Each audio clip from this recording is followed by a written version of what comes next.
and welcome to the Dad and Sons podcast, episode 1943. That's what it feels like anyway. As always, I have my beautiful co-hosts who I just love. Aww. Mr. Matt Visual and George Carl Sagan Weedman. You say you love us, but where's the cam? Where's the cam? So, yeah, I know. As I mentioned last week, I got a new PC, so I don't have an integrated camera anymore like I had with the laptop.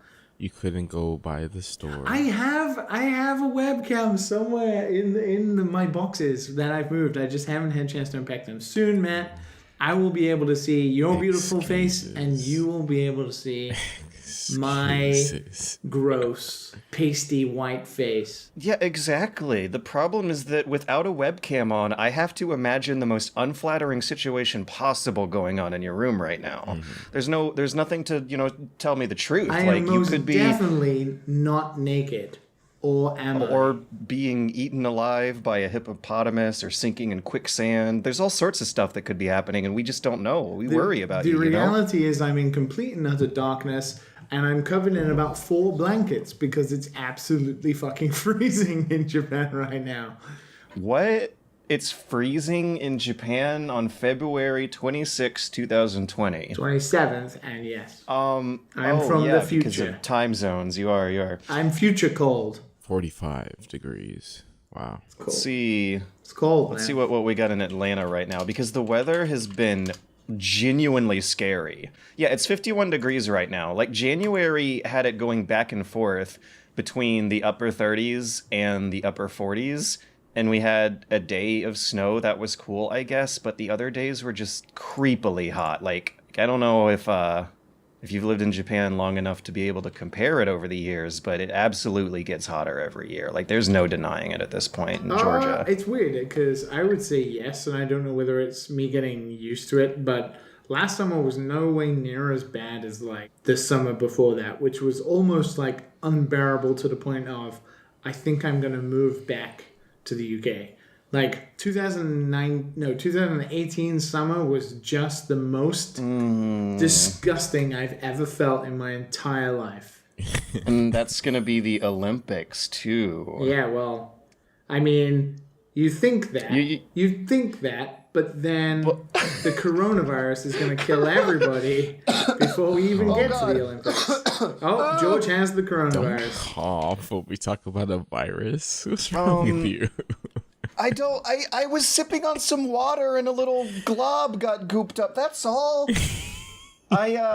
George has coronavirus. I don't have coronavirus. I wish I had a corona. I wonder if the coronavirus is still going to be happening when we are in Japan. Yes, it will be. And if the Summer Olympics will also be happening while we are in Japan, and if we will get coronavirus from our plans later this year to go see Nintendo Land. So let me ask, like, how is it going in the States? What is the what's the word? Quarantine procedure? No. What is the response?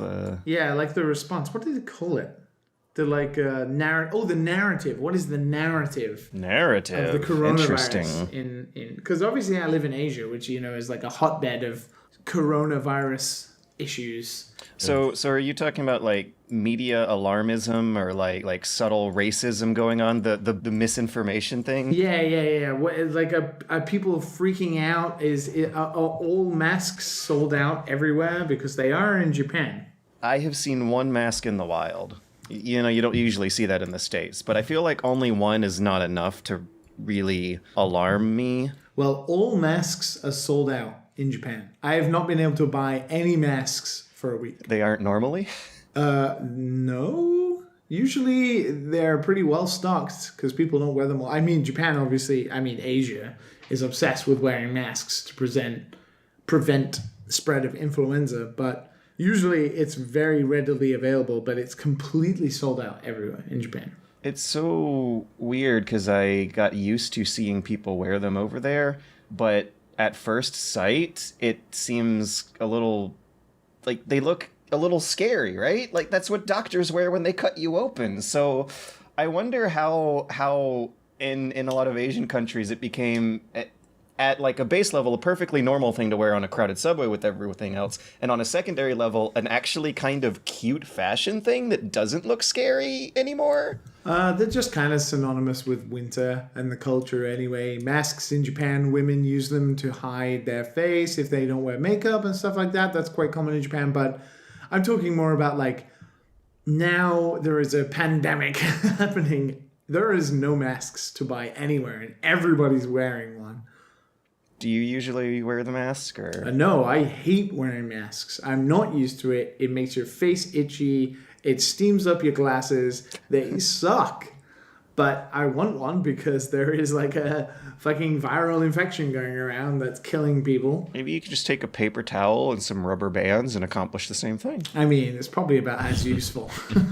You'll blend right in. I'll blend right in, of course. So I'm guessing in America you guys are still pretty relaxed. I would hope so. I mean, I don't watch cable TV news, right? In the Discord, I think there was a couple. You don't watch the wonderful Fox and Friends, the most informative show in the world? Oh my god. Matt, do you? Like, do you even have cable TV, guys? No. Don't even watch TV. I haven't watched TV in years, man. Anything I don't watch need to TV watch, either. I just kind of go on the internet.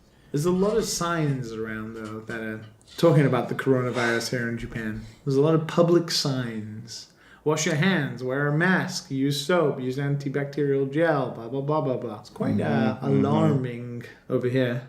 But there were a couple conversations I had in the Discord where I think I was trying to calm people down, but I haven't heard that from other sources. I don't know. It's kind of evidence of what bubbles we live in now in the 2010s. Like, all the news I read is whatever gets upvoted either to Reddit or shows up at the top of my Twitter timeline, and all the people I talk to are either, like, my two friends and my parents. So I don't know what normal people are doing out there. Like, I don't have a strand with them.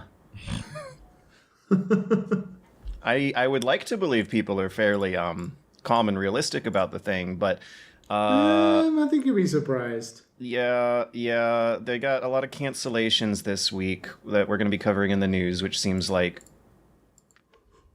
I don't see it as the end of the world. I see it as the companies doing the right thing in the event of something that it should more or less be expected to happen every 5 to 10 years.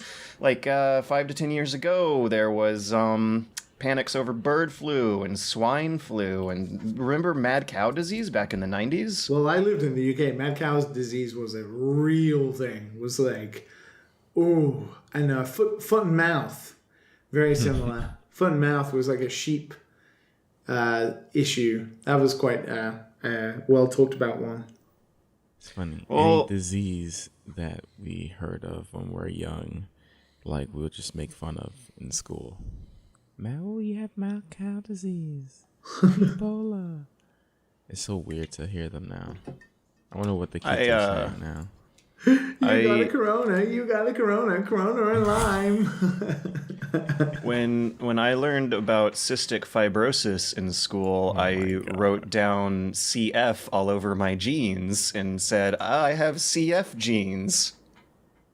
Why am I friends with you? I was like 13, okay? I didn't know better. Anyways, 13. Hello and welcome. 13. I thought you were going to say like 8. You were like middle school 13. And you have to keep digging the dagger in. Hello and welcome to the Dad and Sons podcast. I wonder if that's what my voice sounded like at the time. Not much has truly changed, has it, George? I bet you still own those jeans. Actually, I wish I did, because I feel very bad about how I do have only one pair of jeans that got ripped a couple weeks ago.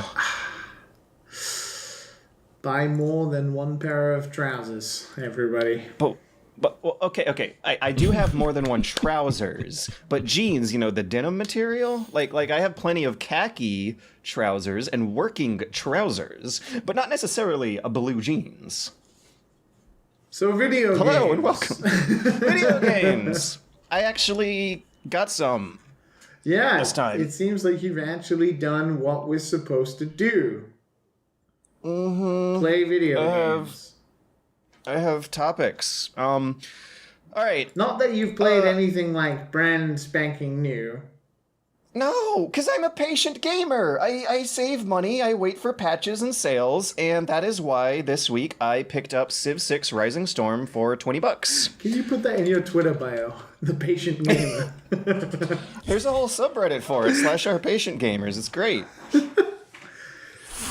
So you've been playing Civ. Yeah. We've had our talk about how I genuinely do think it's a better strategy to wait a while after a game comes out for all the bugs to get polished up.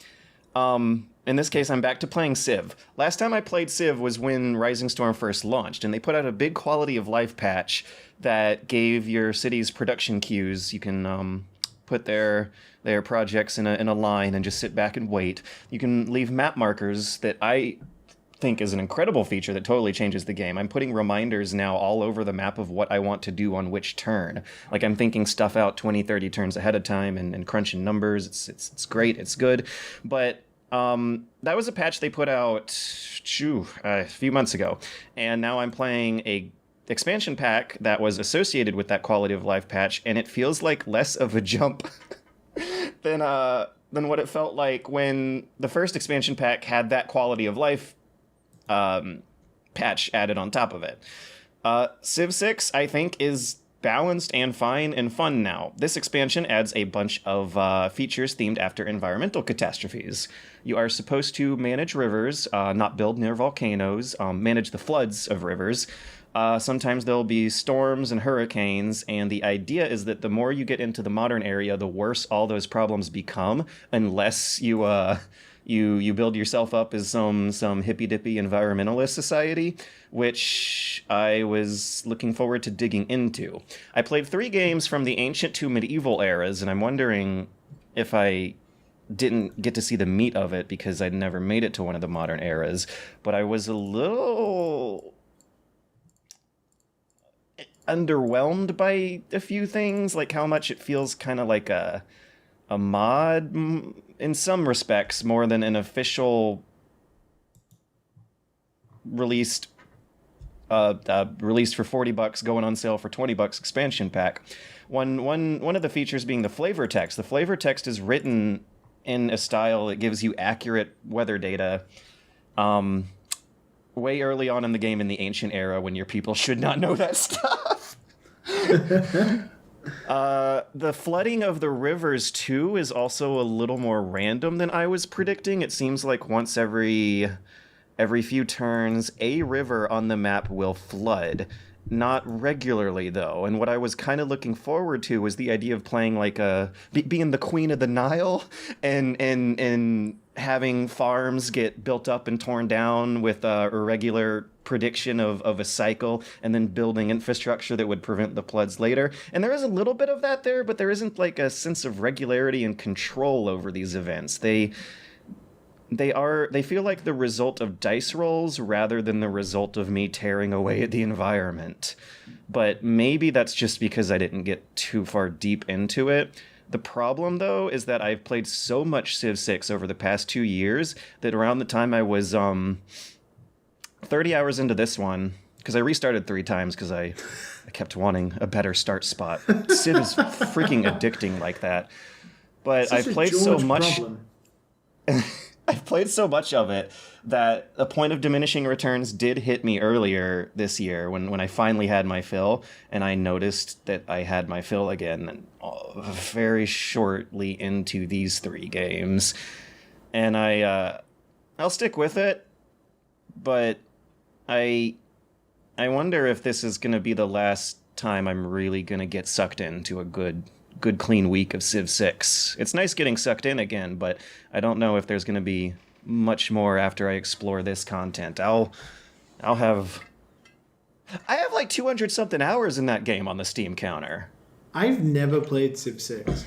And it's funny because I was talking to somebody I work with today who worked on Civ 5. And I was talking about Gods and Kings and the expansions for Civ 5 and how much I really enjoyed Brave New World and Gods and Oh, Kings, yeah. and I really love those expansions. Yet, God, I've Brave New World never has played so cool. Civ 6.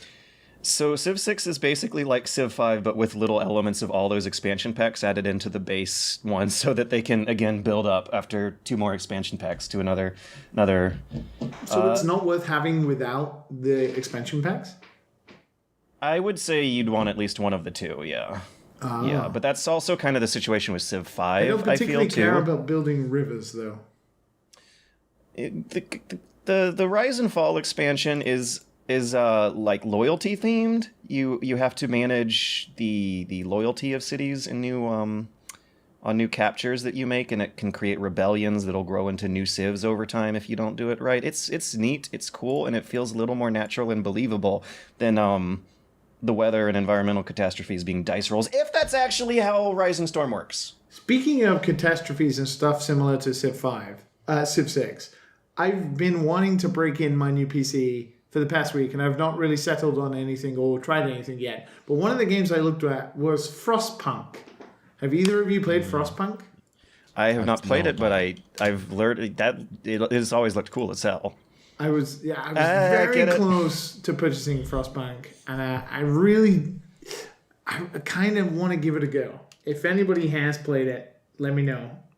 Give me a review, because I'm intrigued. Also 4X turn-based strategy. But I like the idea of like the way the mechanics work in that game, about really what you build and what you do has like incredibly complex impacts almost immediately. It's not like Civ where you wait 500 years and then the foot soldiers that you sent to fight Genghis Khan was a mistake 500 years ago. Yeah. I like the kind of off-grid radial style look. Yeah, of it. It also look that like everything's like tiled. the spinning nature of it, like the circular nature, intrigues me. Yeah, I think maybe I'll give it a go. Yeah, turn-based games still got me hooked. But speaking of which, I and Matt played the demo for the new Pokemon Mystery Dungeon. Oh my god, how am I gonna stay quiet during this? Did both of you play I'm gonna this? try my best to not wake up my roommate. Matt, you played this. Let's talk about this. Okay, All so right. I saw the trailer and I was like, you know what? This looks alright. This might be something I can get on my Switch. So I downloaded the demo. And before I say anything, I want to know, George, you played, 10 minutes of it last night? Not a very long time, like 20 to 30. Like I had to get to bed. Dungeon. I think I didn't get out of the first dungeon. It almost felt like a tutorial area, but I did at least get to see some of the jankiness you were talking about. Did you try to dash? Yes. Did it look like you were playing a ROM game that was sped up? Literally, it looked like they didn't finish the dash button before they put the demo out. Liam, Okay. download this game when you have a second and play it and tell me that I'm just being wrong and I don't understand development. It's trash. It is trash. I thought the first dungeon was like this. Oh, it's it's just a tutorial. The second dungeon's the same thing. They allow you to play two beginning dungeons and demo. I never even got hit, and that's why I thought it was a tutorial level. But if the second one is just as easy, then you can let the game play itself. It is a kid's game, right? So are we talking that it's just broken, or now the Pokemon Mystery Dungeon franchise, I'll have you know, has been around for 2005. Yeah, this the is a kids who remake. grew up. This is a remake. I think I've seen the announcement. But this was like, even though Pokemon is for kids, this is like the next step, right? This was like even more for kids. No? It might be, because it does hold the L trigger down button to let the game play itself. So it's not that it's just broken, it just is shit. Well, the dash button does cause like some really nasty collision detection issues, and your character moves in like 6 directions that don't track to the analog stick well. It does not feel good in your hands. It doesn't, and you just run into the wall, and you there's no animation for it. You just kind of run into the wall. It's like you're playing. Imagine playing Pokemon, and you speed up the ROM. That's how it feels like. You need to run into the wall, and you speed up the ROM again to go to like the next wall. You press the dash button, and it fast forwards you into whatever wall is like drawn from a line to where your character is pointing. There's even an auto mode to get through the dungeon faster. Like, all right, let's just describe the gameplay. You go inside of a dungeon to save a Pokemon, right? You're a rescue team. You're supposed to be some human that turns into a Pokemon. And it starts off pretty cool. You choose a couple questions. You get picked to whatever Pokemon you're going to be. If you get changed into a Pokemon, you get to choose your partner. It's cute at first. The personality quiz said I was quirky. Quirky? It chose me as a Chikorita? Is that, I forget. The like grass Pokemon. I was Meowth. You were a Meowth. Yeah, they said I was quirky but overbearing, and they decided I should be Meowth. They said I was docile. This is scary. So I was docile. That I was like too nice or something. They know that you're the quiet one on the podcast. I'm only. All right, what? Next time my roommate's not gonna be here, and I'm gonna be loud as hell. All right. So, anyways, we after that, you have to save some Caterpie, and you just walk around in this empty dungeon. You see like little enemies here and there. And you Every just room press looks the one same. button to attack them. And there is a button that you can choose to do 4 different abilities that you have PP for, as well. So depending on like the type of Pokemon and what they're weak to, you can change to that. But the controls are just kind of wonky too, like the range of certain abilities and whatnot. But it doesn't feel like you really need to pay attention to any of that anyway, because you could just one button mash them. And this is only the first 2 dungeons, but it doesn't feel good.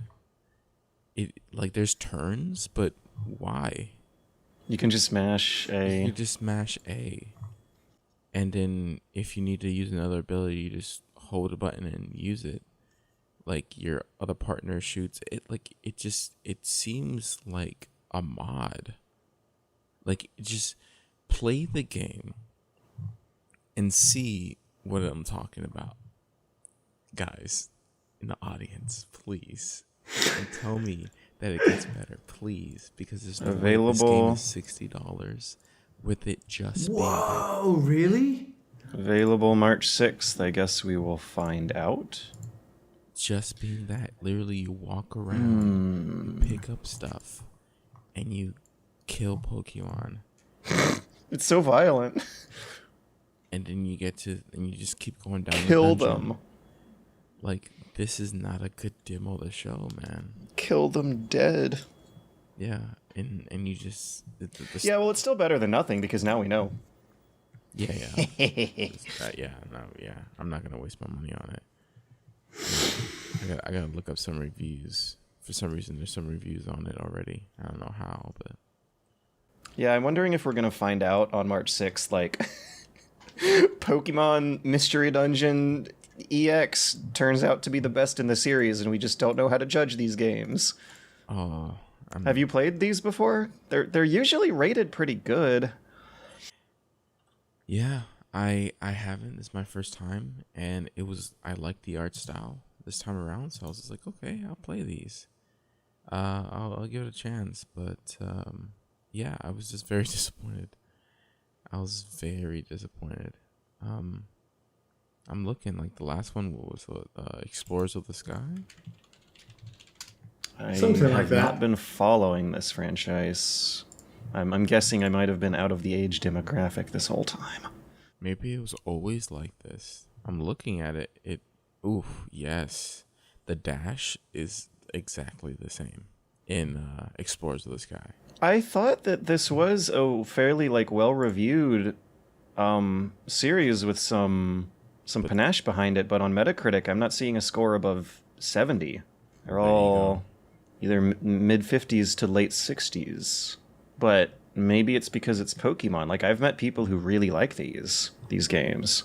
Maybe because you get to play as Pokemon. I mean, maybe it's kind of like mind-numbing, you know, sort of just jump in, have a little bit of fun, ignore the garbage controls, just, you know, kill some Pokemon, be in that world. The world is nice. You walk around as a Pokemon. I thought I was gonna enjoy it. I really did, but I'll wait for the reviews and see if I've been missing something. If it's just the demo. After the second dungeon, I turned it off. I was like, no, this can't be it. Well, but that's it. That's. I played that and League of Legends. I wonder if the Game Boy Advance games have this feeling to them. Like, maybe if you have a D-pad instead of an analog stick, it feels a lot better. I mean, yeah. Anyways, video games. I got another. Right. That's cool. Yeah. I've been very, very lightly going through more Baba Is You.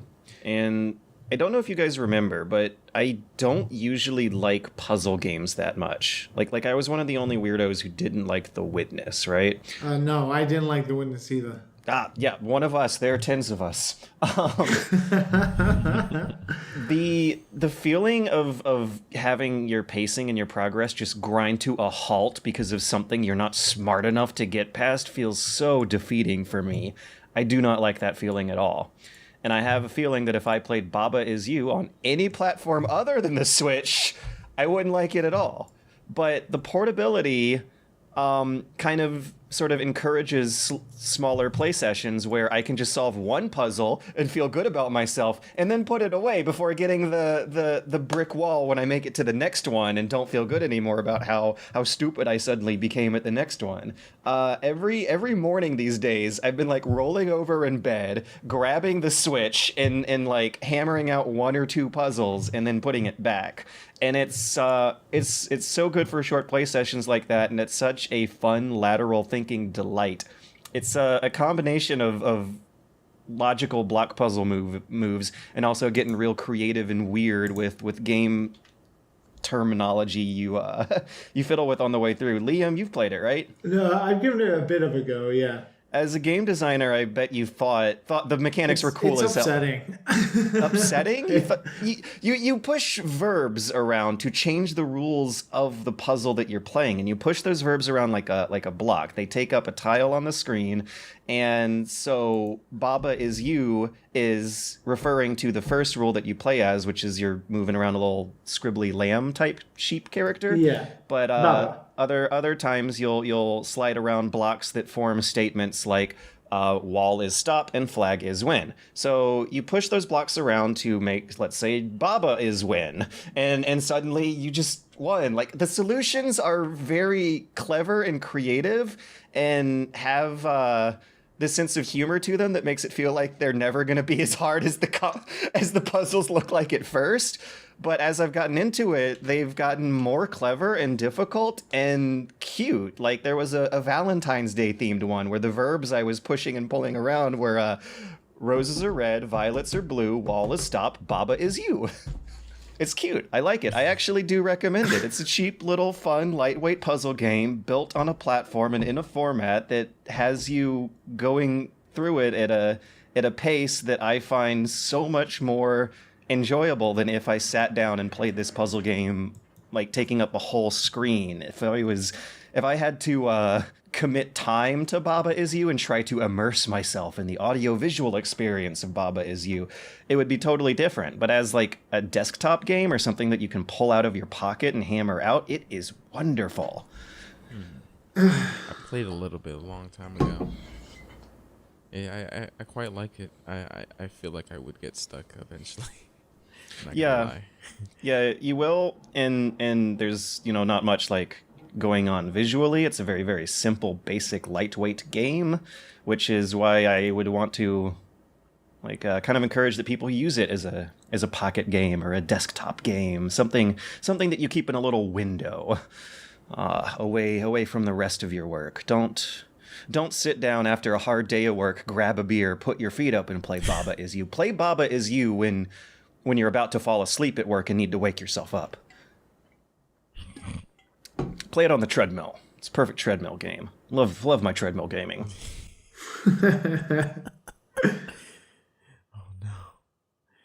I don't know how you do it. Have you got fit yet?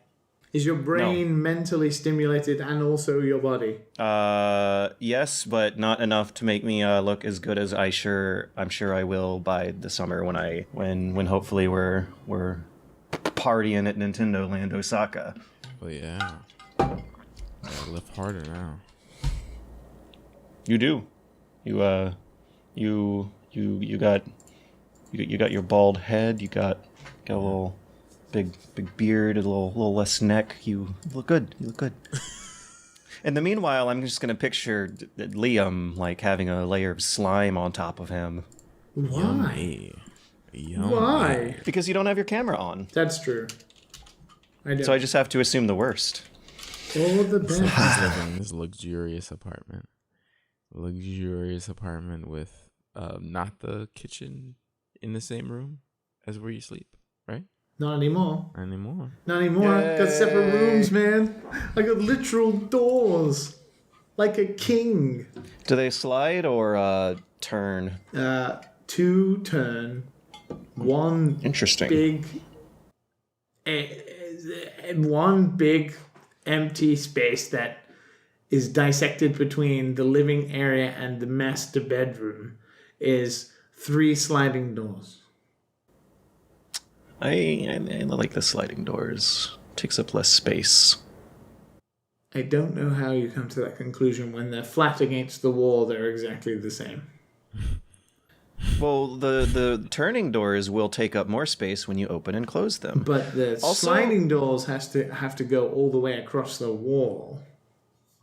What do you know about the maintenance of these things? Like, for some reason, I want to say that sliding doors might be easier to repair and replace because you don't have to drill hinges into the wall.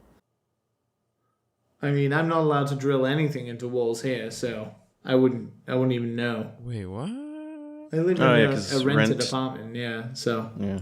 ain't no drilling of holes in walls, no pictures of George up on the wall. No, you can use the Gorilla Glue tape for that. Or what is it? Flex tape? Flex tape? Flex tape? Flex tape. I could use some of that. Flex it. Oh my god. Hole in the pipe. Flex it. Slap that on, and you have a photo of George with a big black square over his eyes. Anyways, we got more video games. We fell off the tangent. I don't know. That's pretty much it for me. All it is I haven't had a chance to finish up anything or start anything new. There's much out there right now. Yeah, that's the thing is like I've mainly it echoes from what I was talking about last week. Mainly, I've been just looking for a game to play. Yeah. And I feel like I've plateaued. We're building up to what is going to be like a severely busy time between Doom and Animal Crossing and then Final Fantasy VII and all that kind of stuff. It feels like we're in a bit of a limbo. Like, I know about every game that's has come out, and there are some that I haven't played, but because I know so much about them, they don't feel fresh. And I've been looking for games I might have missed. I even put in the Discord asking for suggestions based on stuff that people have been playing that maybe isn't in the mainstream foray that I could check out. Like Frostpunk was one of them. That's what I've been thinking about. But mainly I've just been looking for something to play and nothing has come up yet. Gotta be a patient gamer. That's not broken, right? Play something from a couple years ago. I want to do that, but that's why I've been looking at stuff like Frostpunk. But nothing has quite gripped me by the balls. See, the two that I recently found that I put on the list has been Rim World. Supposedly that's pretty interesting. Yeah, Steam was advertising that to me today. I was like, the advertising art, like the cartoony advertising art that was showing it off, I was pretty trash, right? yeah, it looks like a Farmville game, like style art. I was like, Yeah. If anybody has suggestions, please tide me over until Animal Crossing and Doom and send some suggestions my way. The Talus Principle. I still haven't played that. That's the 3D puzzle thing, isn't it? If you want puzzle stuff. Yeah, Don't know. know. What? Oh, go ahead. Yeah, puzzle things. Puzzle games. If you're looking for puzzle games, then Baba's scratching that itch that I didn't even know I had because I don't usually like puzzle games. Baba is you. Roses are red, violets are blue. Wall is top. Baba is you. I have all these indie games that haven't come out yet that look amazing. By the time they come out, I'm gonna already have moved on and forgotten about them. Such as? Like The Last Night. That shit looks amazing. Oh, right. Okay, yeah. I mean, I knew about this like a year ago or so, maybe more. I try to follow them on Twitter, but I just know they're just gonna get buried. And they're going to have to spam their Twitter in order for me to see it.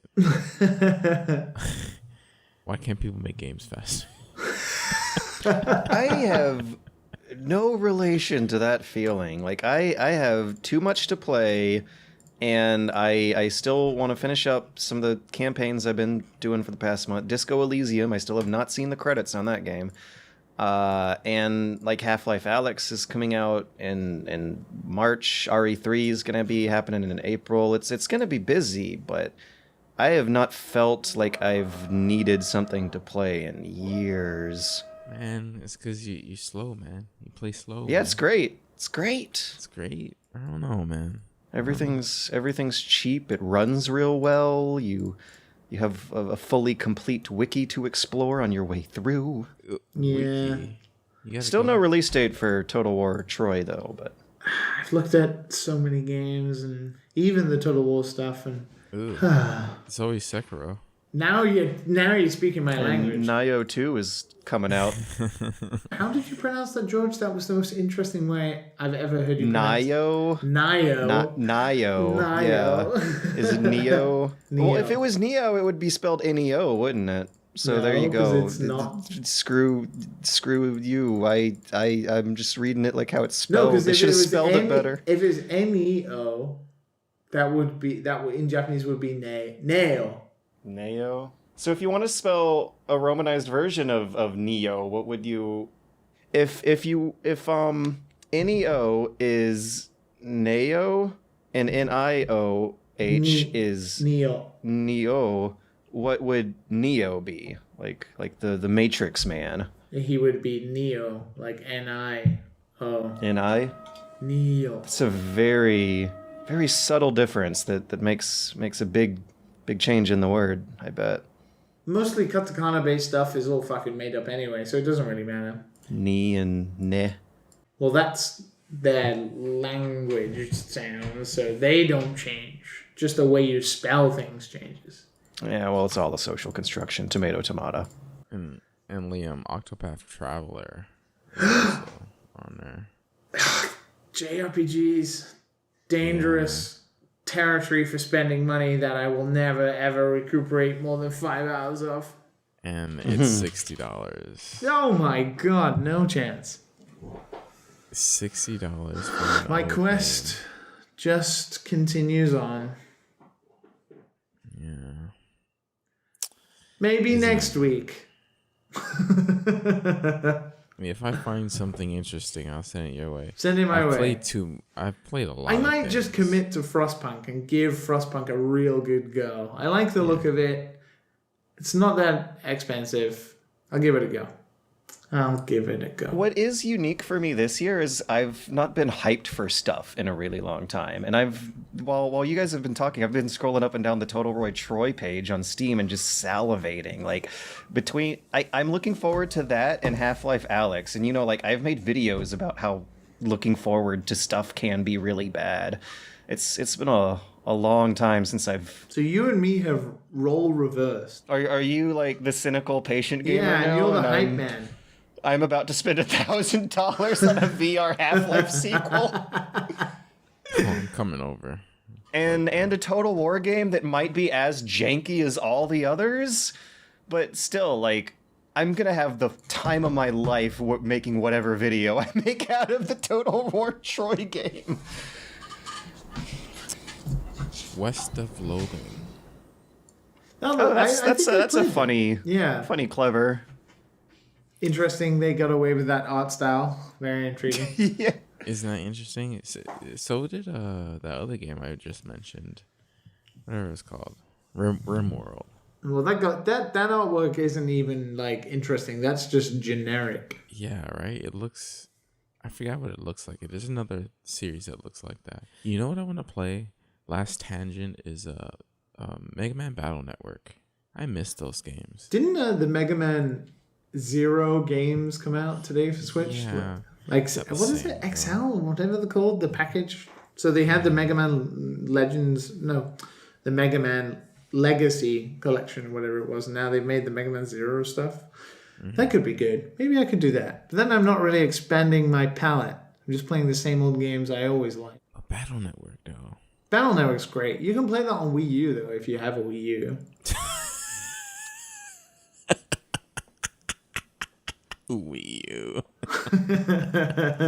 So, speaking of old properties from the 90s that have zigzagged in quality over the past 2 decades, we also now have time for discussion on Sonic the Hedgehog, which you saw last week, yes, and I saw this week, and Liam didn't want to watch the bootleg version. the shaky cam bootleg one, so he's either waiting for a better rip or gonna see it in late freaking March when it finally comes out in Japan. Until then, though, Matt and I are gonna do, I don't know if I want to call it a spoiler talk, because what even is there to spoil? It's a very, very predictive story. There's no twist, there's no surprises. It's just all about the hijinks along the way. Yeah. There's It's basic. There's nothing to spoil here in the Sonic the Hedgehog movie. You can't even call this a spoiler chat. It's just a chat. I mean, there is spoilers. Okay, like, well, What I guess. happens? Do we have to warn the listeners? Yes, like About if you want everything to be fresh, you may. Oh my skip. god. But I liked it. Okay. I liked it. Yeah. That's that's the same reaction you had to the George socks. I liked them. Yeah. Just very reluctantly, but anyways, yeah, I was surprised by how much fun I actually did have. Like, it's completely... I appreciated a degree of self-awareness. Mm-hmm. Like, it knew that it was making a cheesy Hollywood buddy movie out of a weird character from the 90s. And it was... I think the weirdness of it gave so much more appeal. I almost wish...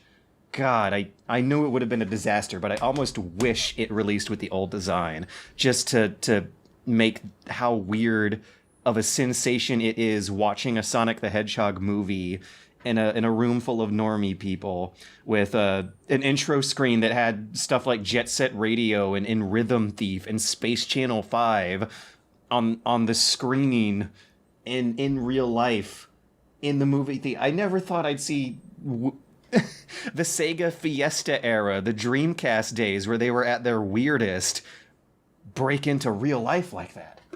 Yeah. I never thought I'd see that that scribbly gotta go fast crayon version of Sonic in a movie before, which I can't believe that they included a reference of that. No one else in the theater got it, by the way. I initially reacted as soon as I saw that. I snap reacted, just said no, and no one else said anything. I mean, I like whispered it. You know, I'm not a mean movie person. I'm very, very, self-conscious and have zigzagging self-esteem, so I want to apologize ahead of time in case anyone's thinking I might be a rude, rad dude. But no, Yeah, I think there's like probably like maybe one other person in there that probably saw or knew about Sonic. It was a lot of parents with kids. Yes. I didn't see old nerds, but it was Yeah. also a week after it had launched, so it wasn't the launch week crowd. Yeah, it's probably the parents who like they had a Sega, but they didn't really play it that much, you know. They didn't really stay up with the times, with the memes or anything like that. And this movie is for them. Maybe it's like a you grew up playing Sonic, so whatever, take your kids to a Sonic movie, and because it's completely unconcerned with the lore. It's completely unconcerned with any continuity. Yeah. It doesn't take place in Mobius. It takes place in San Francisco, in a very strange small town in Montana. Speaking of the weirdness of it, like, I didn't know how sincere it was about how wholesome and wonderful their small town living is. Like, remember at the end when Sonic's like, I think I found home here, and the friends I made along the way were the friends all along. And the the friend I went with just like groaned and put her head in her hands, but I was like giggling because it came off as sarcasm to me, but seemed genuine to her. Yeah. I what do you think of the voice actor for Sonic? I thought it was weird that he was depicting a child type character, I guess. I mean, Sonic was basically a child, I guess. Cause I think of like a teenager when I think of Sonic. You know, he's got too much attitude. He's not naive anymore. Sonic knows the darkness and depravity of the world, and he's really here to tell us to rage against that machine. I wonder if the second one he would become more cocky, more of what we know of Sonic. Yeah, right? He's like quirky and happy and way more bright-eyed and innocent and childish, than I typically remember Sonic. Like, you think he'll start throwing away Tails? Like, just being like, all right, Tails, like, I don't need you anymore. And he, like, falls into the lava. All the coins come out. Yeah. Piss off your little sister who's playing his Tails. It's funny that they make those little references, though. Like, when he fell from the building, all the coins exploded everywhere. Mm-hmm. That just gave me a little chuckle. I was just like, they found a way to do it. They found a way to make those little things like that. You know, what did you like it? I actually think I did. I'm actually going to see it again this weekend with a different friend. Mm-hmm. I don't know if I'd be able to see it a third time. But one of the things that I think was so fun was the weirdness. You know I love garbage, and I'm in it for the weirdness, and I can laugh and have a good time at bad stuff. And the friend that I was with was just like really a little more miffed that it didn't make a better attempt at exploring a Sonic the Hedgehog cinematic universe. Like it and I'm just thinking to myself like, oh, come on. Yeah. That's what you want to avoid. This is Sonic we're talking about. You don't want to know the lore. You don't want to remember that scene where Tails is holding a sniper rifle on Dr. Robotnik during a parade in the middle of town, and he gets the order to pull the trigger, Tails. You don't want Knuckles to be making fuck me eyes with Rouge the Bat. You don't want anything to do with Big the Cat. Trust me. You do not want a Sonic the Hedgehog cinematic universe, which sucks because they are announcing like that there was a sequel hinted at in the Knuckles the credits. Is definitely coming in the second one. For sure.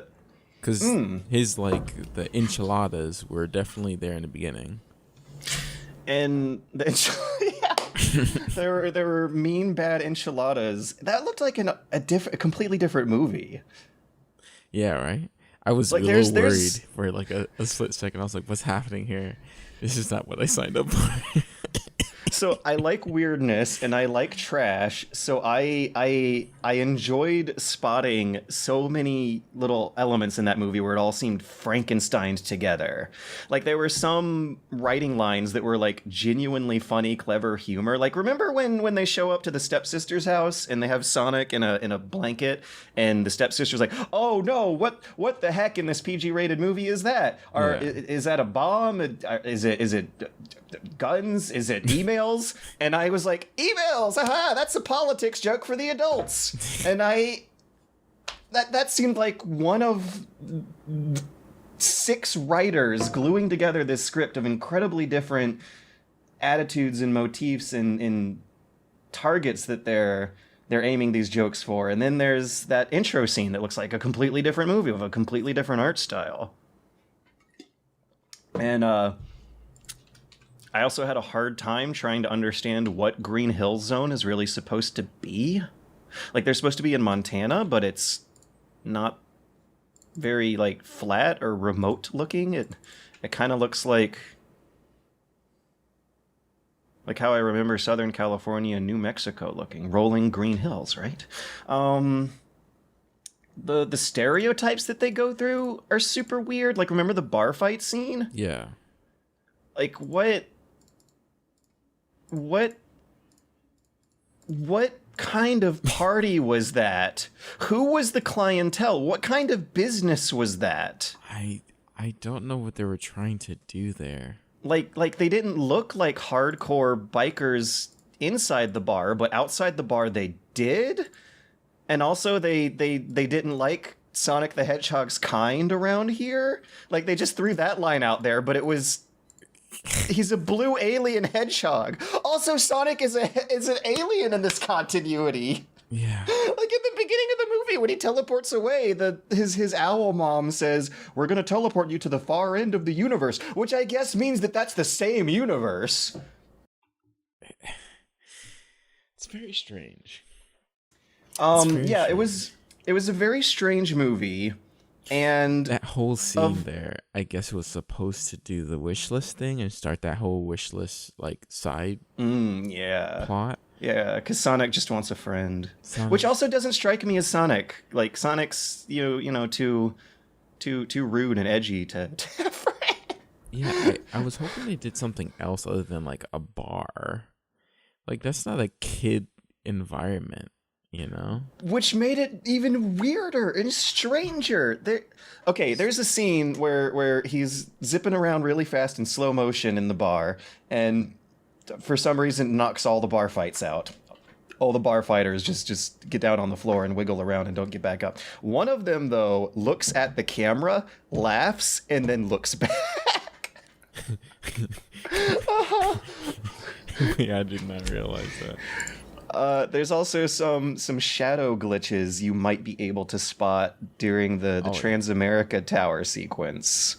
Yeah, it definitely wasn't too clean, yeah. A lot of scenes also of Sonic and I don't know, who's the generic white guy lead actor? He's alright. There were a lot of scenes where they were talking at each other because they didn't want them on the same frame. Like when they were having a lot of the shots that were taking place in the car looked like something that might have gone through a few redos, because there are a ton of car scenes where their dialogue does not have the two characters next to one another. Yeah. So, yeah, it was weird.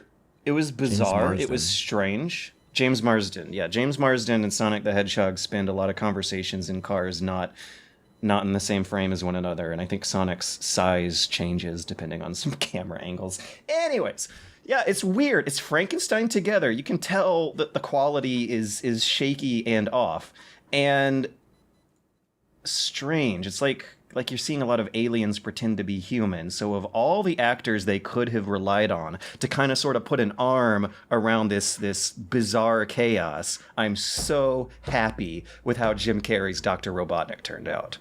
Really? Okay, yeah. Good. Really? Like, are you not like that? It. And I'm like, you didn't watch Jim Carrey? You didn't watch The Mask? You didn't watch Ace Ventura? He's more of that than Dr. Robotnik, but he nails like what is appealing about Jim Carrey. Like he's I don't know. I am not criticizing this at all in terms of how much it sticks to the lore. In fact, the further away from that we go, the happier I'm going to be. Yeah. So I do not care one iota that Jim Carrey's Robotnik does not talk or look or move like the video game Robotnik, but since we still got a really fun villain character thing regardless. What even is he? Dr. Robotnik is a technology contractor for the U.S. military in this continuity, and Sonic is an alien. Yeah. It's so weird. The thing is, it's a video game that is hated by a lot, to the point that it's in meme territory. Like, it doesn't need to be...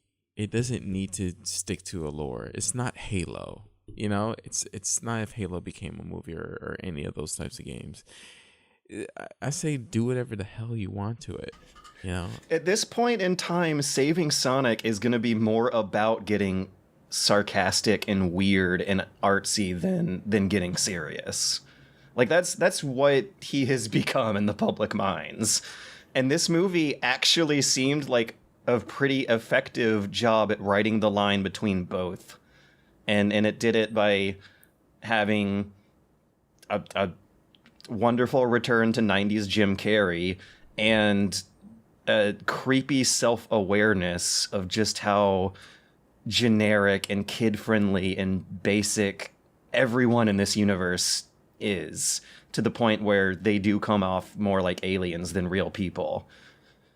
And for some reason, because the weirdness was consistent, it seemed to work for me at least. Mm-hmm. Yeah, dude. Like there's moments, the visual gags, with Jim and his like henchman. Oh, what the hell was his henchman? Even like, yeah, he was just there. What kind of character is he? A well-trimmed assistant? Yeah. A well-groomed, like, well-dressed? He didn't look like the slob, the slobby henchman who gets slapped around usually does. Like, he looked like the villain. It's weird, and I liked it. And, like, there was a time where he, like freaking punched him in the throat, and then he went, and then he just straightened up his tie and kept moving. Like, he's, like, used to it. Like, it's just hilarious stuff, man. I think for me, I just had a good time with it. I think Jim Carrey, and I was actually surprised by James. I'm not gonna lie, I was just surprised about a lot of supporting actors, and I think that's why I enjoyed it. As probably like one of my favorite video game movies, I would say, because I enjoyed it. Yeah, like I don't know, like there's not that many good ones. Or this. Yeah, which was I was literally about to ask what was better, because Sonic did beat Detective Pikachu's opening weekend in terms of ticket sales. I think I enjoyed Sonic more. Can't believe that I agree. Yeah, because Pokemon has a better nostalgia hit for me, because I grew up with Pokemon more than like Sonic. I played a lot of Sonic.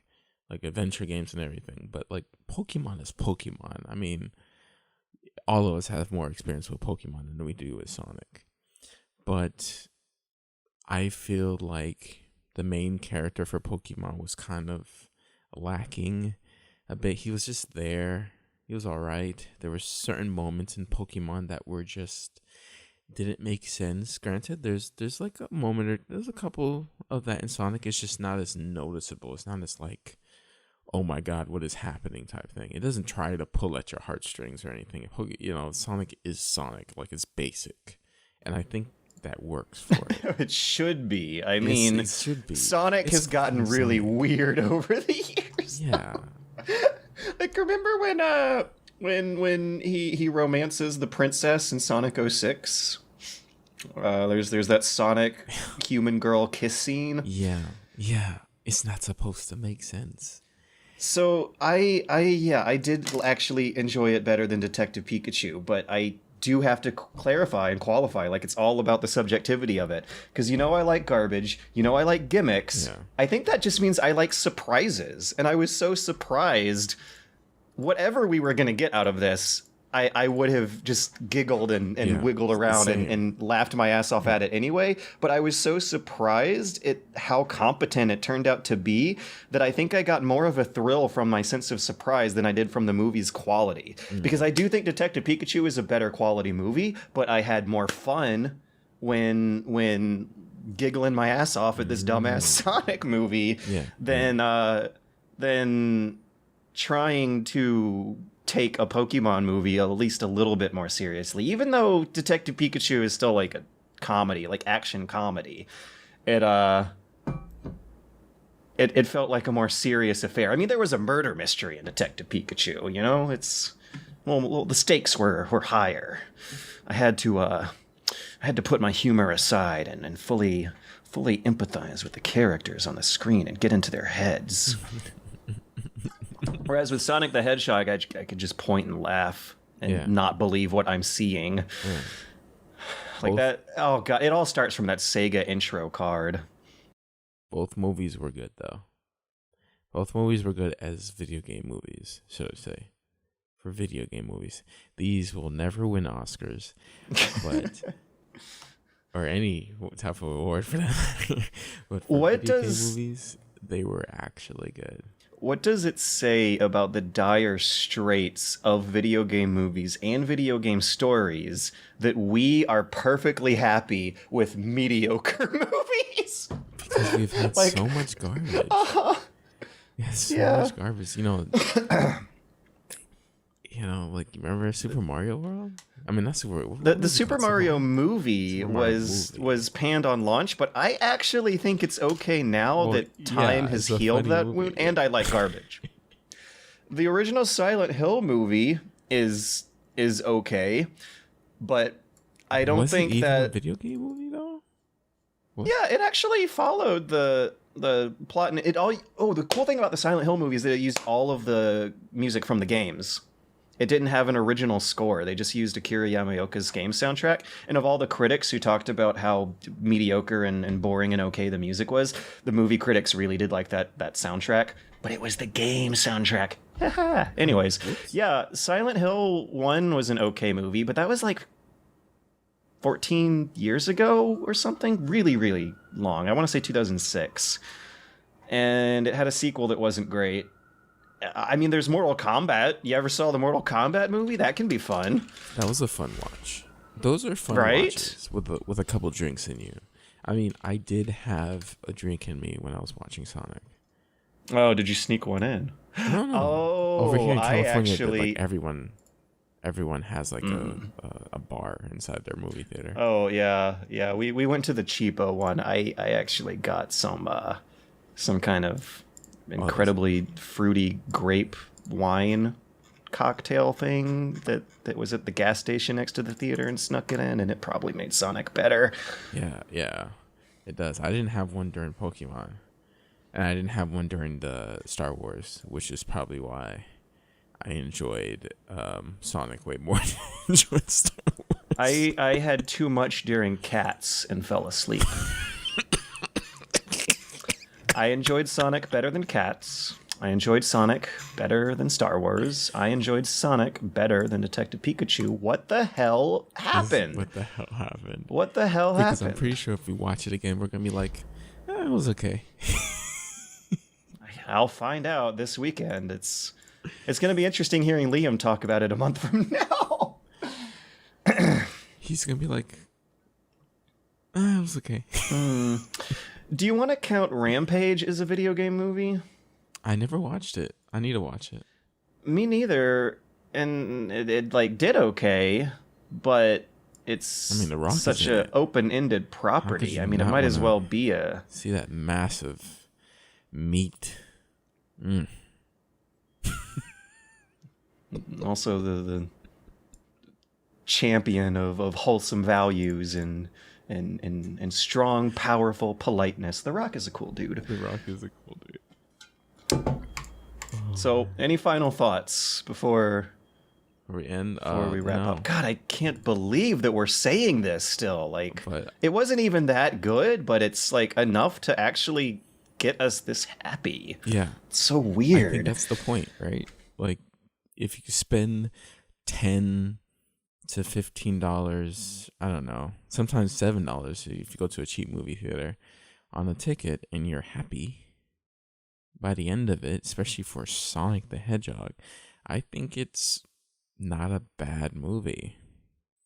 Because let me tell you, I felt it when I watched Star Wars. I was just like, why the hell did I spend this money? I could have waited. I could have waited. What a time. What a weird time to be alive. What a weird time. I wonder, do you think it's ever going to get less weird? No, it's going to get more weird, man. So you think, like... I can't wait for the elections. Ooh. Excited. I just want to fall asleep and wake up during the elections. I'm just wondering if in 20 years we're going to think back on how weird the 2010s were, or if the 2040s are going to be equally as weird. Like, is Sonic the Hedgehog going to be remembered more than Detective Pikachu because of its weirdness? I don't know, man. There's a lot of CGI in Detective Pikachu.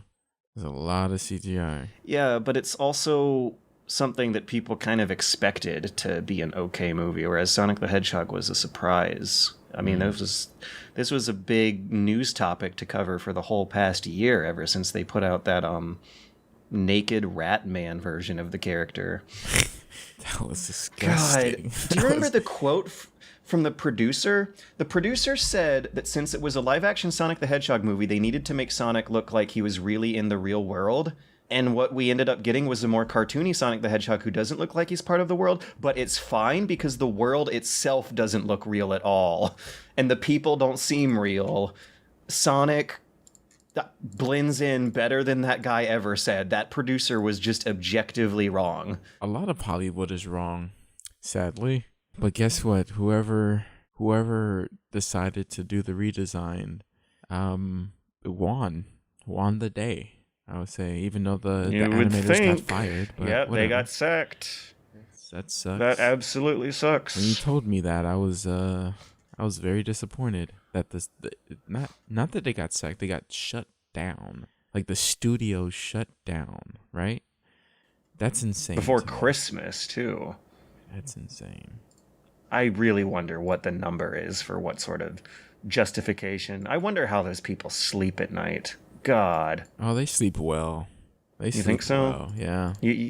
If you are listening to this podcast and you've ever had to lay off a team of 800 people who made something successful that crunched their asses off to reverse your bad decisions, then please send us an email at dadandsonspodcast@gmail.com explaining your thoughts. Back to the podcast. Let's bring Liam back in because we're totally not recording this after the podcast. Nope. And on with the news. So news is kind of fun this week. There's a lot of light little positive announcements, then the coronavirus. He says as he adds the coronavirus into the mix. And the coronavirus. But before we get to the coronavirus, they made a One Punch Man game, and it has actual one punch, one kill rules. So this is not so much news now, because this was just a cool trailer. Last year. Yeah, but there is a new trailer. Yeah, where he just like taps people mid-sentence. The anticipation and the gags are just so clean and cute, and it makes me want to watch One Punch Man again, which I did. It's weird, right? Because this trailer is good if you know One Punch Man, right? Oh no, I didn't finish it. Oh God, do I have to finish it now? Yes. Did you watch the first season? Like, I almost got through the first season. I got like 4 or 5 episodes in. I watched it. I watched it for like 3 hours of my life. Almost. I saw the first episode twice. Being the key word, the operative word. Almost. So, the problem with One Punch Man is that, like, as great as the gags and the gimmick is, every episode kind of turned into the same thing, which is what it was a parody of. Game, then. Yeah, I don't know how much I'd like it long term, but it looks like a lot of fun to giggle over for your first couple sessions. Which is weird, because this trailer, if you didn't know anything about One Punch Man, you'd watch and you'd be like, what the fuck is this, right? It is what it's described, though. He's a man who just beats bad guys with one punch. It is, but it doesn't describe what is easily the best mechanic for this game. Like, how do you design a game around a man or man character who finishes fights in one punch? Well, same way they do the show. Yeah. You have him turn up late to the fight. So you can play as 2 or 3 characters, and you have 2 if you choose Saitama to be on your team. Saitama being the One Punch Man, and he's not immediately in the fight. So when you go into the fight, if you've chosen Saitama to be on your team, he turns up late, and there is like a 2-minute timer with which he's running to your battle. So you're fighting with the other characters. Now the game is really smart in that if you do combos and stuff, it speeds up the time and rewards you for doing combos by bringing Saitama faster. And then as soon as Saitama turns up, you can finish the fight in one punch. That's really cute. Which is so funny. And such a smart way of doing it. I really, really like gimmicks like that. I like the whole package. Like the idea of, oh no, we've been licensed to make a game about One Punch Man. How the fuck do we do this? Let's think of a really elegant and smart solution about this. And if both players successfully summon One Punch Man at the same time, they fight each other. Then it becomes dive kick. And then... oh, shit, really? It's just like the first Saitama to land a punch wins? No. They take damage, and once one takes the, runs out, he just, leaves. Like, oh, I forgot something, or something like that. And he just leaves. He doesn't die or fall. He just walks away. It's produce day at the grocery store. He needs to buy leeks. He needs to buy that negi, fight mosquitoes, and do 1,000 press-ups or whatever the hell he did. His average ordinary strength training routine. Oh man, what a interesting game! It's a shame it's not a 2D fighter and is like a 3D Dragon Ball Z Budokai. Well, I like that. It's part of the parody. When I first saw the trailer, I was like, oh, come on. They basically just made something that looks exactly like other fighting games. Whoa, never mind. Funny gimmicks. Love it. But in the long term, it's not going to be great because games like that never play well and they're never fun. I mean, I feel you there, but I'm sure that I will have fun playing a session or two. Yeah, but the Naruto games were not fighting games, were they? They were like Ninja Storm. It was more like a... Was it a fighting game? Oh god, I'm not getting into this contest again. It's the same. It's the same as Smash. Was it a fighting game? Yeah, it was a fighting game. Excuse me. Don't even try and sneak that under your breath. Boy. Oh no. I would argue that Smash is more of a fighting game than Naruto Ninja Storm was, but I don't really know. Let me see. Ninja Storm. Like running around in a 3D arena, kind of like a brawler to me. But then again, people are just going to criticize what I say about genres. It doesn't matter. It doesn't matter to me. If your primary activity is what the genre is called, then how does that not make sense? Like you're looking at it from a perspective that just seems so limiting. There's so many different ways you can depict a fight in a video game than by traditional fighting game rules. Exactly. Like, what about boxing games? Do those count because they don't have HP meters and instead you try to, beat them to exhaustion instead of beat their HP meter to 0? What about a rhythm game where you press buttons to input punches? Would that be a fighting game? It would be a rhythm fighting game. Game? ¿Por qué no los dos? So, I mean, yeah. What about a car fighting game? I don't like this conversation. Would you download a car fighting game? Would you download a car fighting game? I'd totally buy it. Gran Turismo Fighter? Yeah, man. So next up on happy news, the Resident Evil 3 remake has started releasing materials, and by started, I mean 2 days ago, we just got a huge dump of, an hour of gameplay footage, a ton of screenshots and concept art, and the promise of a demo coming soon. Woo! It, at first glance, looks a lot like they plugged RE3's characters and story into the RE2 engine from last year, but there's some new moves they're giving you. Apparently you have a dodge roll that activates bullet time. So maybe we're going to be playing a more action-type game than a survival-type game. The cycle may continue. For some reason, the RE2 remake just seemed a little too slow and steady and oppressive for dodge roll bullet time and moves, but here in this Game Informer gameplay, you can watch Jill hammer them out just a few minutes into the video. The previews were very, very positive, which is exciting. Yeah. A lot of them were saying that this has the potential to surpass 2, and that is very exciting considering how much all three of us loved Resident Evil 2. The Raccoon City segments in this one actually look more open-ended-y. Like, remember how awkward they were in RE2? It was like a tunnel that looked like a city street. Very, very old in that way. Yeah. And here it looks like a lot more branches are open up to you, and that'll be neat to feel. Yeah, it's like the whole street, the whole subway. It's nice. And the engine looks beautiful. Yeah, watching the previews a little bit and hearing them say that Nemesis is even more stressful than Mr. X of made me a little nervous. Yeah, don't want that. I'll watch you guys play. Mm-hmm. Yep. I kind of enjoyed the 2 moments in the RE2 remake where I got stuck dealing with Mr. X. It made him scarier. Well, I didn't lose too much time on him, but just enough to make him that much more terrifying. His fat ass keeps porting around. Okay, shit's broken. Well, is it you plan a route in the opposite direction of whatever he's chasing you, and that forces you into a lot of uncomfortable decisions. You have to go slow too, like you really have to pace yourself or your running footsteps will wake him up. But I remember really enjoying how it felt like I had to take a longer inconvenient route because of him. It probably got me to clear more areas of the game than I would have otherwise. Anyways, next up on the happy news, StarCraft Ghost has a build that has appeared online. If you guys remember StarCraft Ghost, I'm sure you do, in the chronology, what's the term? The pantheon of famous canceled games. Right? This is a long time ago. Yeah. So there's no harm, I'm gonna argue, in leaking it now.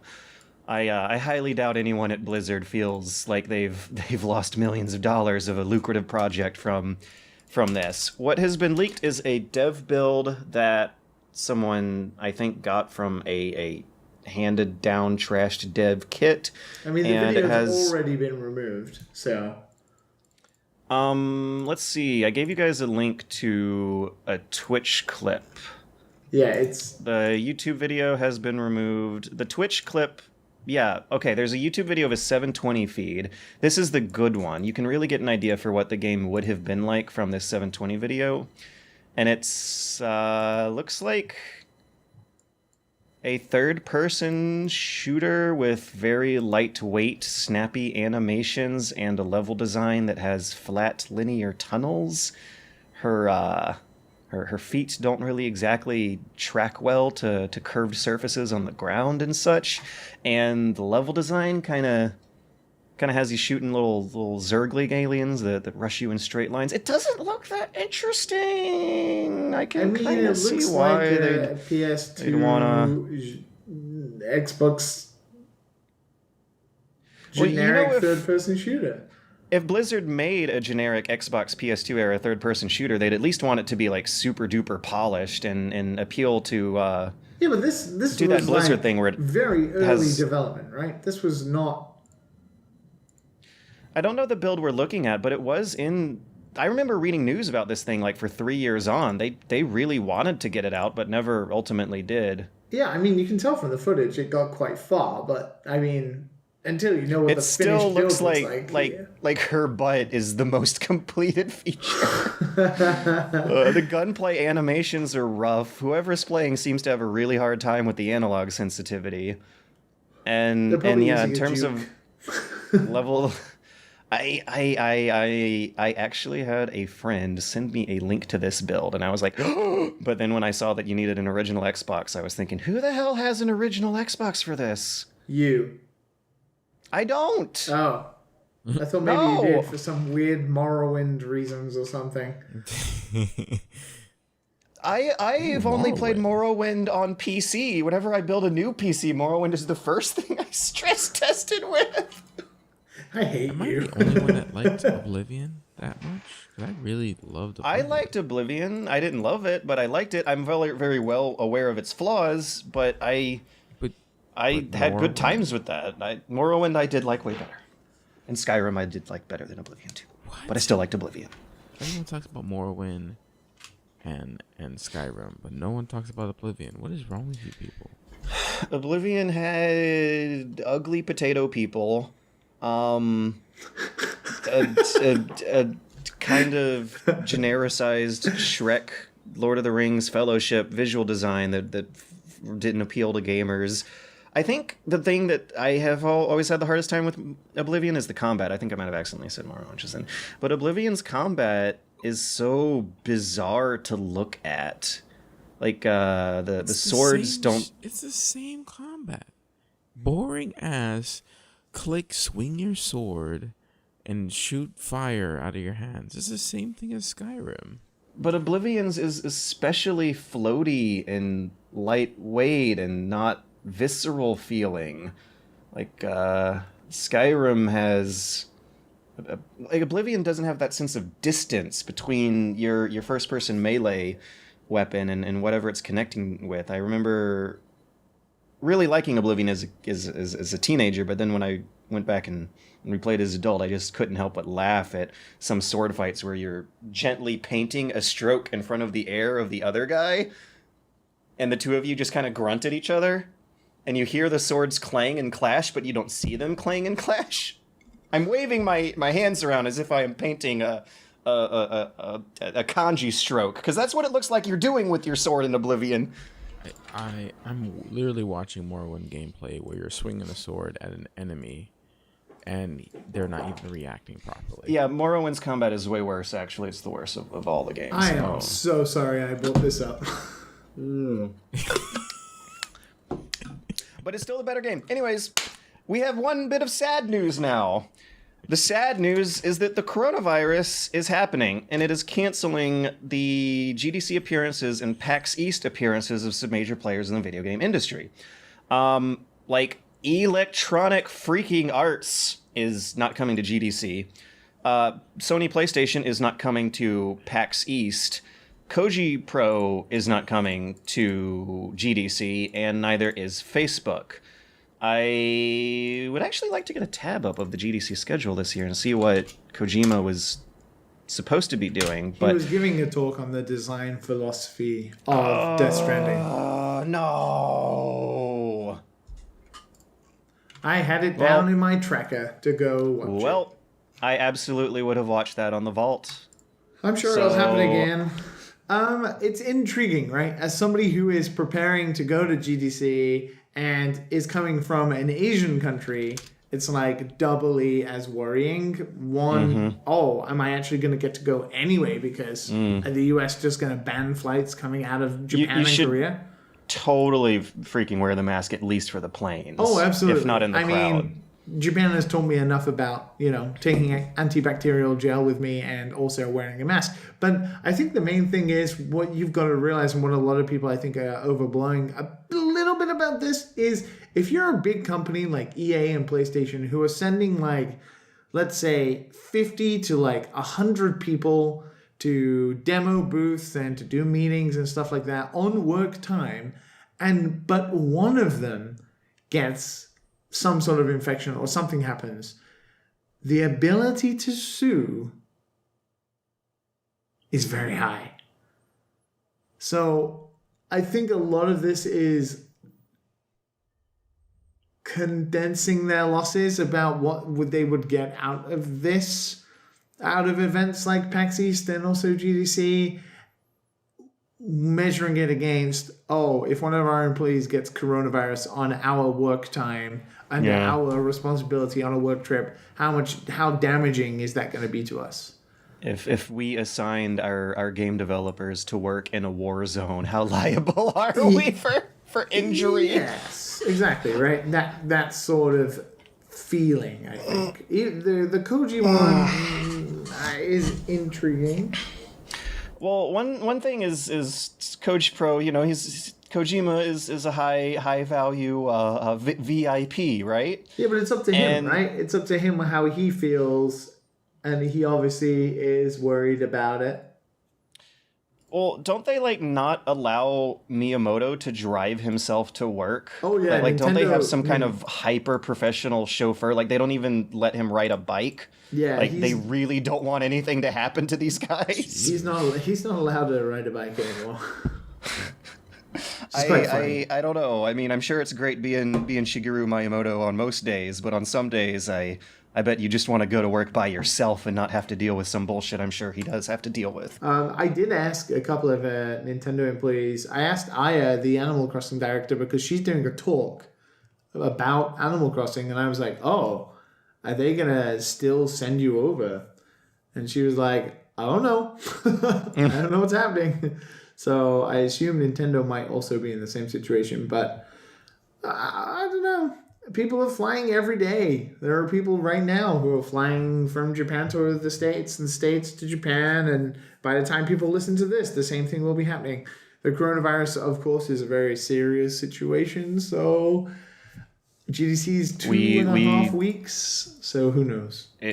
We do know now that it is indeed a little more lethal than the flu. It is. And it's going to get worse before it gets better.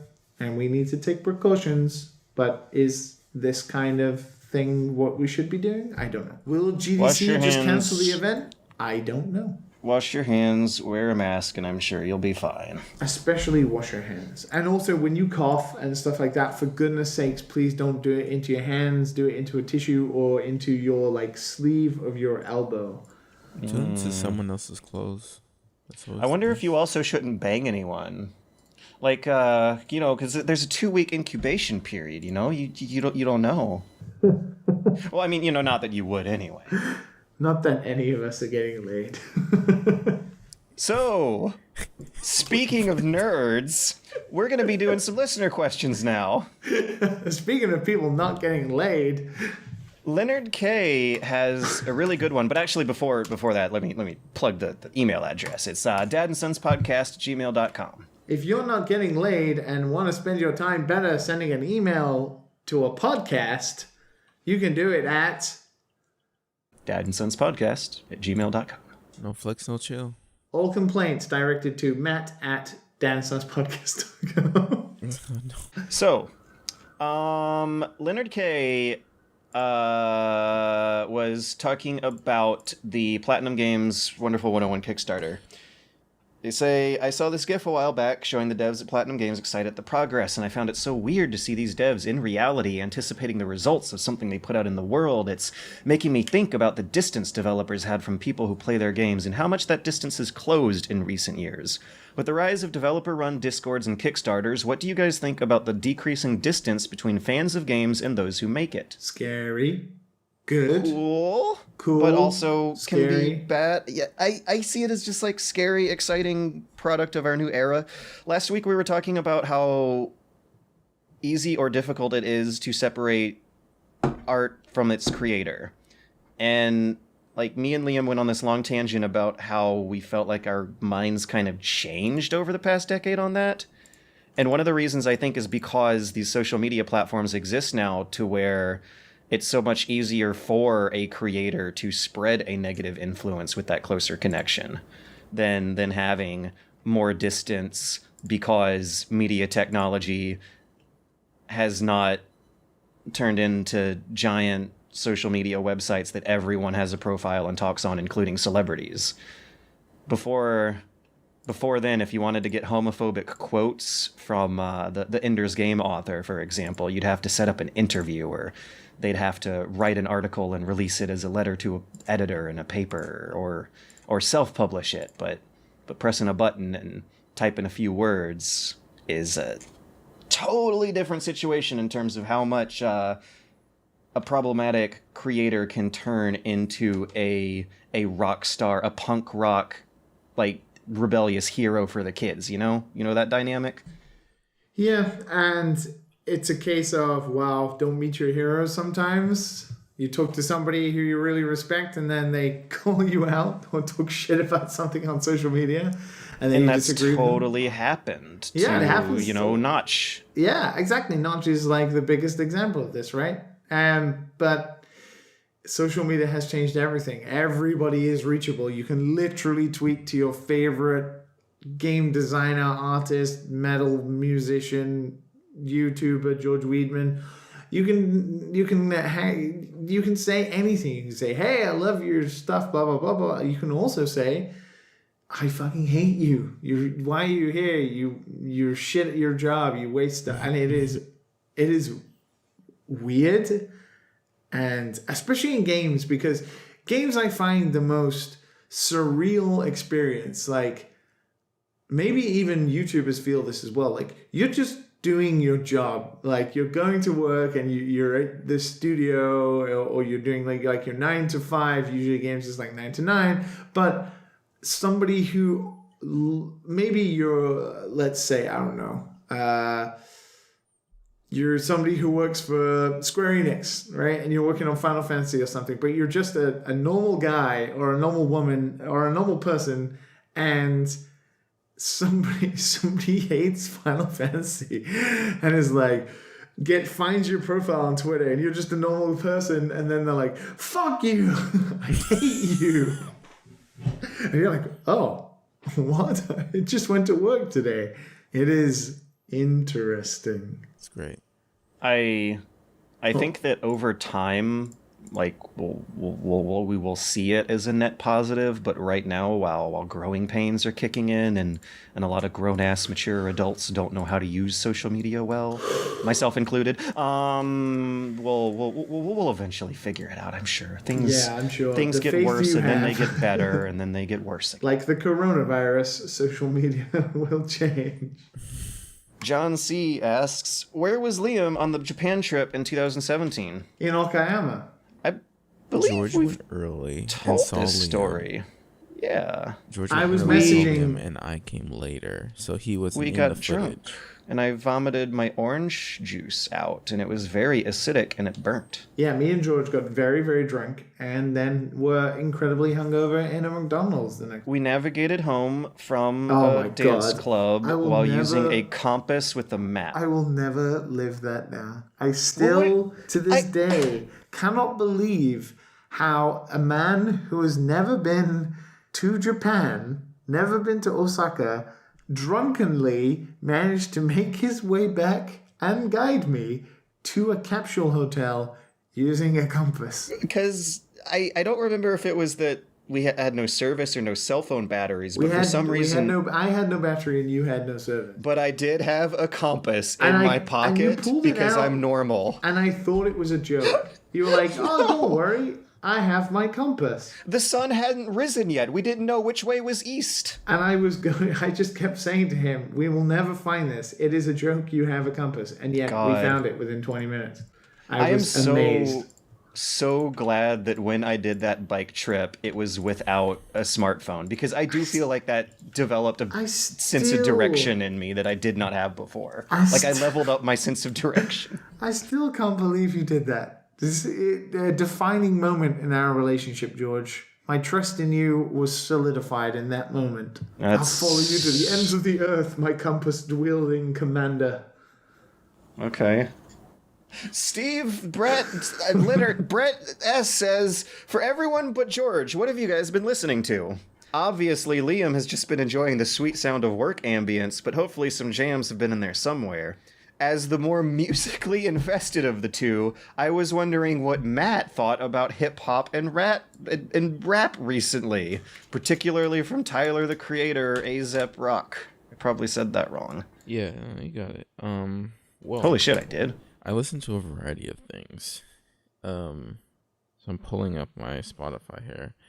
You know, I have grown accustomed to, I have a few bit of like hype tracks, the pop garbage, Yeah. When you're in the gym, you like to pump iron too, Love you garbage.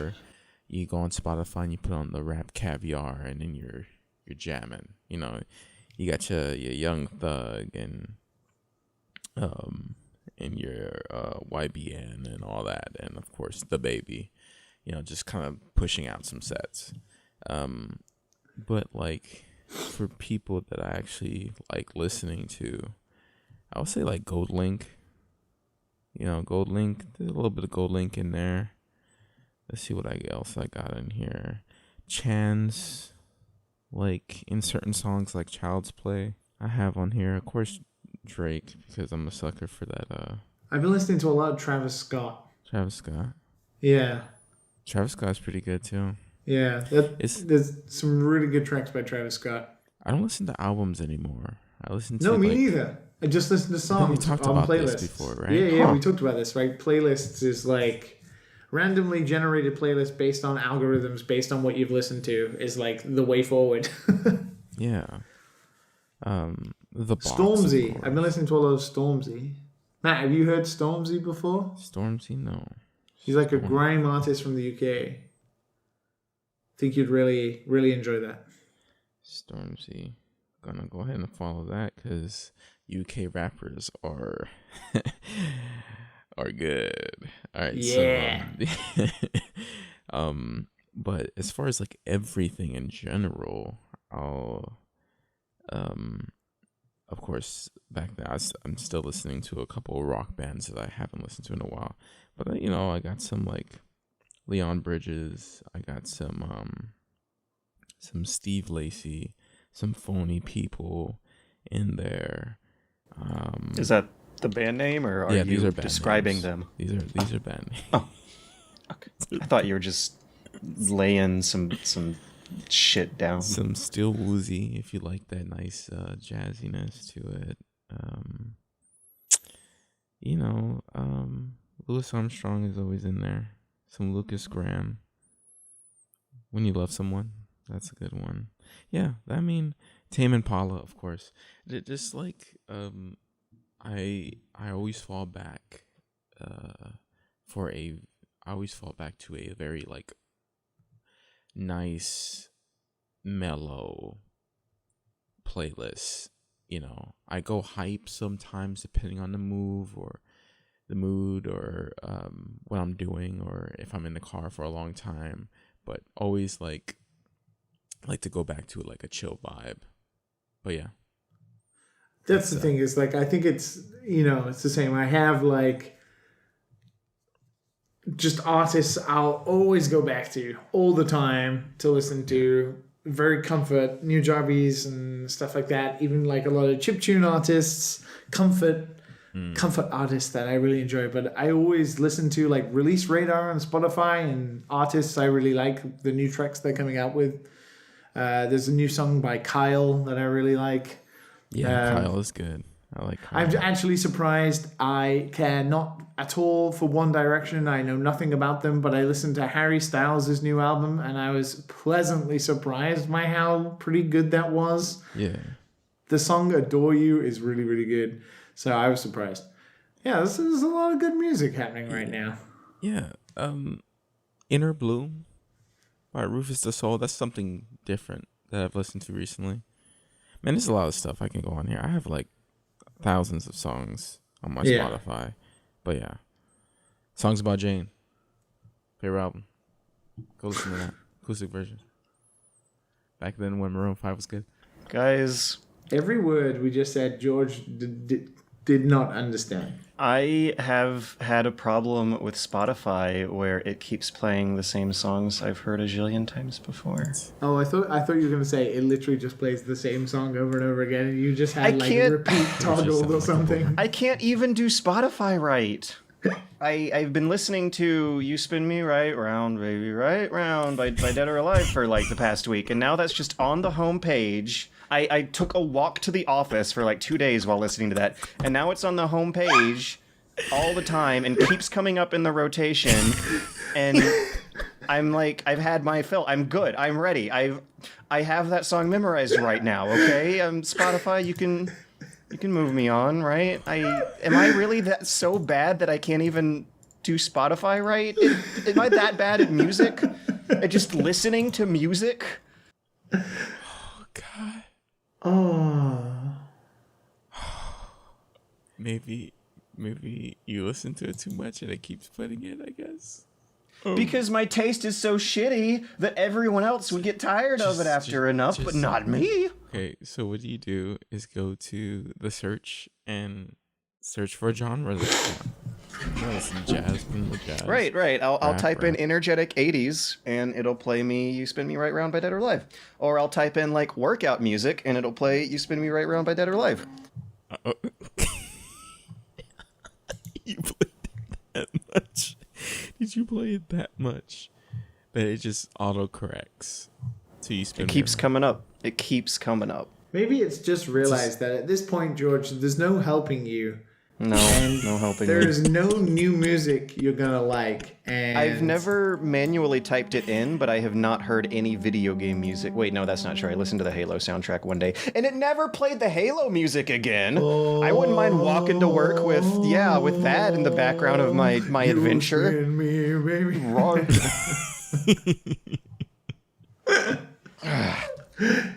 So we gotta wrap up and technically talk about Sonic, but so far as the listeners know, we gotta wrap up.